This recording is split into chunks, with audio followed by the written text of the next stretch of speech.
This summer, using the Chase Sapphire Preferred, I made the biggest points redemption of my life. It's a redemption like this that's inspired me to continue to get better and better at using credit card points to pay for really cool experiences that otherwise I wouldn't have been able to take. In this video, I want to share some of the fun details of that redemption, as well as essentially the 3 core steps to doing the exact same thing yourself, if that's something that you want to shoot for in the credit card game.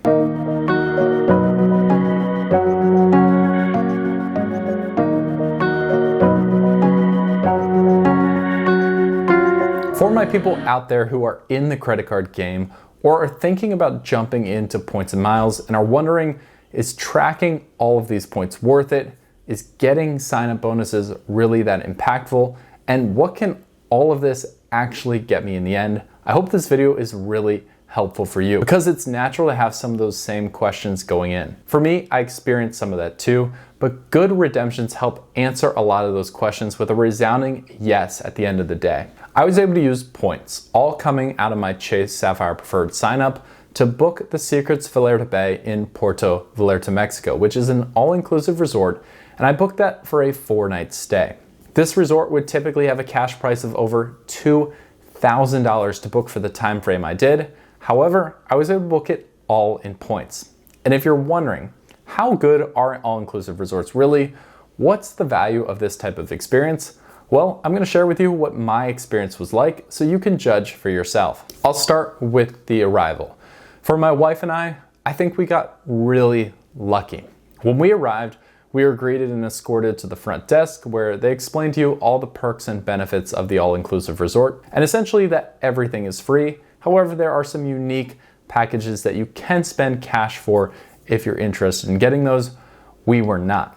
However, we were also informed of some really good news that we were upgraded in our room for being members of World of Hyatt to a 12th story ocean view room. This is not something we asked for or expected whatsoever, but I think we just got a little lucky here and it increased the value of our experience right from the beginning. When we booked, we aimed to book the cheapest room in the property, which goes for about $500 a night and did not have a view of the ocean. However, looking back after seeing our upgraded room, that room goes for a cash price of about $550 a night. So already there, we felt like we were getting a little bit of an extra bonus. To describe the resort, it's almost like you're living in a mini town for a few days. It's got pools, hot and cold tubs, swim-up bars, deck chairs, entertainment, and kind of just music going on all around throughout the day. One of the things that I was most looking forward to about the trip though was truly experiencing what all-inclusive food and drinks were like, because this is never something I've gotten the chance to do in just any sort of environment up until we arrived. It seems that most World of Hyatt all-inclusive resorts are similar, but ours specifically had about 7 restaurants or cafes with different kind of specialties that they focused on. Some were fresh market cafes, others were seafood, some were Mexican food. There was one hibachi restaurant, but all of them were all inclusive, and despite a few different dress code levels depending on which you went to, they were all open to just walk in, sit down, and place an order for whatever you wanted. I'm not a food snob whatsoever, but even from my perspective, I was blown away with the food quality, the presentation.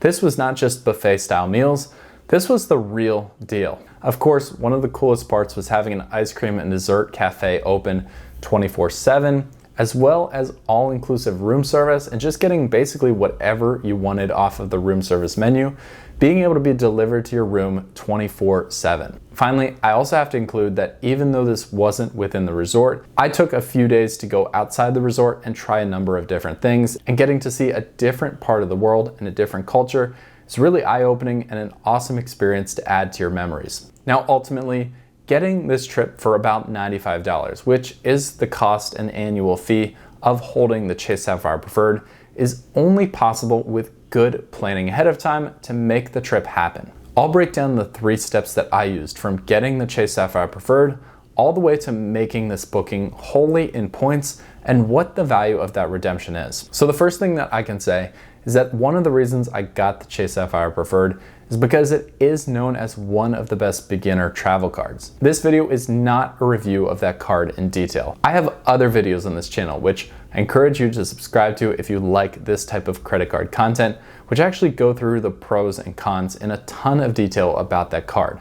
But this was the tool that I used to create this booking out of just points. I'm also not the only one doing this booking. The Chase and World of Hyatt transfer partner relationship, it's kind of a notorious one in the credit card game because lots of people can find a ton of value through that partnership. That means they're able to book really expensive, really nice World of Hyatt properties for what's relatively a small amount of Chase points on the front end. Understanding that Chase and the World of Hyatt have a really valuable partnership, the first step is earning points through your Chase card to build that bank up before sending them over to World of Hyatt to complete your booking. For myself, this booking cost me 84,000 points, and that's for 4 nights.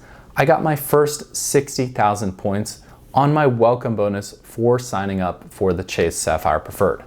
I earned about another 5,000 points during the process of just regular spending to make sure I hit that welcome bonus threshold. That left me with, over the next few months, continuing to spend to earn about 19,000 points on this card that I was able to then meet that threshold to be able to book the nights that I wanted. You could see from my general spend breakdown that the vast majority of any points that I've earned on this card are from the welcome bonus. The typical welcome bonus is 60,000 Chase points, and Chase doesn't fluctuate very much. So if you're in the market for this card, one of the best ways to support the channel is to grab that bonus below in the link in the description and use my referral link to help out. Once you've started earning Chase points, it's time to jump to step number 2, booking your ultimate all-inclusive resort stay. What you're gonna need to figure out is which Hyatt property do you wanna stay at, and how many points is your stay going to cost. I'll leave a link down below in the description to get you directly to this website,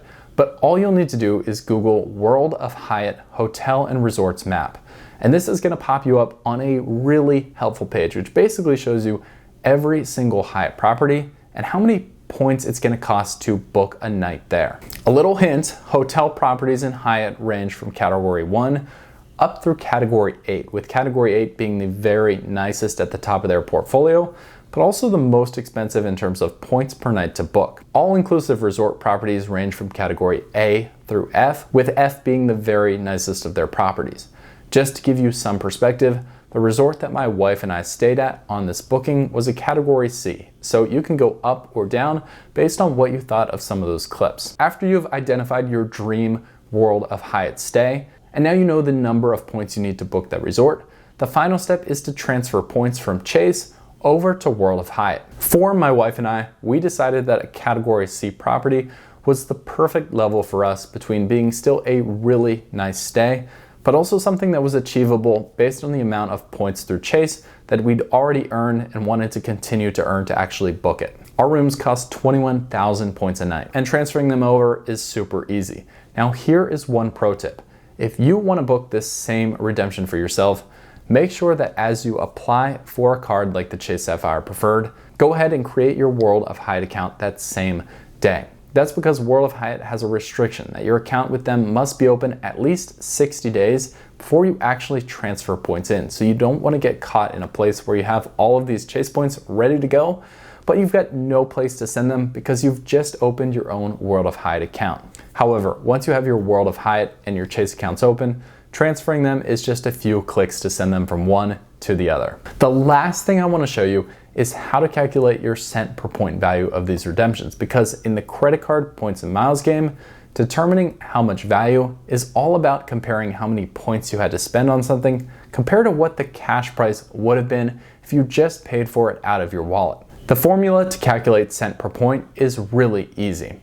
It's cash price of something divided by the number of points it took to book, and then you multiply that number by 100. Here's our levels.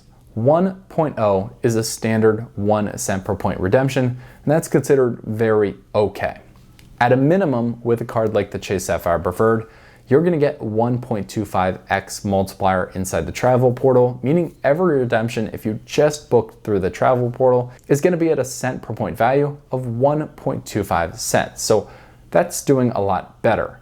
However, like we've said in the beginning, the World of Hyatt transfer relationship can be really, really beneficial. As you can see in this video, I feel like I got a ton of value for what amounted to be a huge cash price that I only paid for with points. Using the formula I just described, one night at the all-inclusive resort would have cost $502 in cash. However, I was able to book it for 21,000 Chase points transferred over to Hyatt, multiply that by 100, and that turns into a 2.39 cent per point value redemption. Booking these rooms in cash would have cost $2,008. Instead, for just a $95 annual fee with the Chase Sapphire Preferred, we were able to make this vacation entirely free. So at the end of the day, like I said, it was my biggest redemption yet. I know others out there have done even bigger redemptions, and that's something I'm hoping to level up to get to as I continue to get better and better at maximizing my credit card points